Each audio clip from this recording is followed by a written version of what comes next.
እንደዚህ አለ ዓለማትን በፈጠረበት በዚህ ቃል በዚህ ዘመን መጨረሻ በልጁ በኢየሱስ ክርስቶስ ተናገረን፣ በልጁ በኢየሱስ ክርስቶስ አዳነን ይላል።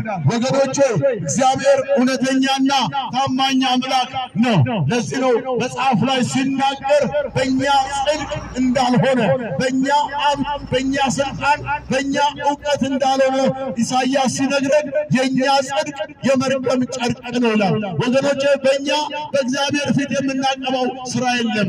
ግን መጽሐፍ ላይ ሲነግረን እንደዚህ ይላል። ዮሐንስ ወንጌል ምዕራፍ 3 ቁጥር 15 ላይ የእግዚአብሔር ቃል ሲናገር እንደዚህ ይላል፣ ሙሴ በምድረ በዳ እባብን እንደሰቀለ እንደዚሁ የሰው ልጅ ሊሰቀል ይገባዋል ብሎ ተናገረ። እዛው ቁጥር 16 ላይ እንዲህ ብሎ ይነግረናል፣ በእርሱ የሚያምን የዘላለም ሕይወት እንዲኖረው እንጂ እንዳይጠፋ እግዚአብሔር አንድያ ልጁን እስኪሰጥ ድረስ ዓለምን እንዲወዷል።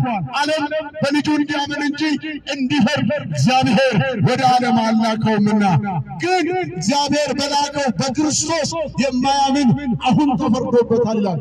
ወንድሜ፣ እህቴ፣ እናቴ፣ አባቴ ጽድቅ አሁን ነው፣ ፍርድ አሁን ነው። ፍርዱ እግዚአብሔር በላከው በክርስቶስ አለማመን ነው።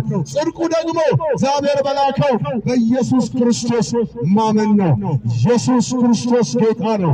ኢየሱስ ክርስቶስ ከኃጢአት፣ ኢየሱስ ክርስቶስ ከርግማን፣ ኢየሱስ ክርስቶስ ከሱስ ከጨለማና ከበሽታ የሚያድን እውነተኛ ቤዛ ነው። ለዚህ ነው መልአኩ ሲያበስራት እንዲህ ብሎ የተናገራት፣ አንቺ የምትወልጂው ቅዱስ የእግዚአብሔር ልጅ ይባላል፣ ስሙንም ኢየሱስ ትይዋለሽ፣ ሰዎችንም ሁሉ ከኃጢአታቸው ያድናቸዋል። ወገኔ ዶክተር ያዘዘልህን መድኃኒት ባትወስድ የሚገጥምህን አንተ ታውቀዋለህ። እግዚአብሔርም የላከውን መድኃኒት ክርስቶስን አለመቀበል ፍርድ ነው። የኃጢአት መድኃኒት ኢየሱስ ስለሆነ ኢየሱስ ክርስቶስ ጌታ ነው።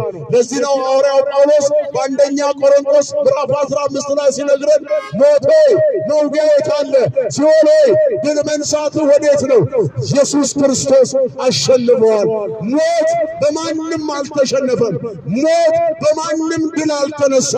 ሞት ድል የተነሳው ደግሞም የተሸነፈው መጽሐፍ እንደሚል በተቀበረው፣ መጽሐፍ እንደሚል በሦስተኛውም ቀን በተነሳ በልጁ በኢየሱስ ክርስቶስ ነው። ኢየሱስ ክርስቶስ ትንሣኤና ሕይወት ነው። ኢየሱስ በክብር ይመጣል። ኢየሱስ በኃይል ይመጣል። ኢየሱስ የእሱ የሆኑትን ያመኑትን ሊወስድ በቅርቡ ይመጣል። በመጨረሻው ዘመን ጦርና የጦርን ወሬ ትሰማላችሁ። ኃያላን በኃያላን ላይ፣ ነገሥታት በነገሥታት ላይ ይነሳሉ። በዛ ዘመን ክፉ ረሃብ፣ ክፉ የጎርፍ መጥለቅለቅ ይሆናል። የዚያን ጊዜ የምጣር መጀመሪያ እንደሆነ እወቁ። ስለዚህ ጳውሎስ እንደዚህ ብሎ ይነግረናል፣ አንተ የምትተኛ ንቃ፣ ከሙታንም ተነሳ፣ ክርስቶስ ያበራልሃል ይላል። እውነተኛው የነፍስ ብርሃን፣ እውነተኛው የነፍስ መድኃኒት መልአክ አይደለም፣ ሰው አይደለም። ይልቅ ሰው የሆነው ፍጹም አምላክ የሆነው እርሱ ኢየሱስ ክርስቶስ ነው።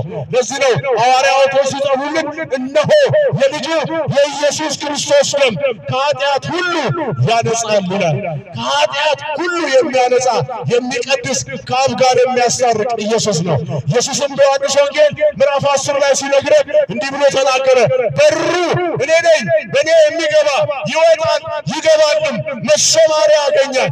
በሌላ የሚገባ በመስኮት የሚገባ እርሱ ሌባና ወንበዴ ነው። ሌላ አማራጭ የለም። በሰውና በእግዚአብሔር መካከል አለ፣ መካከለኛውም ኢየሱስ ነው። ኢየሱስ ክርስቶስ ጌታ ነው። ኢየሱስ ክርስቶስ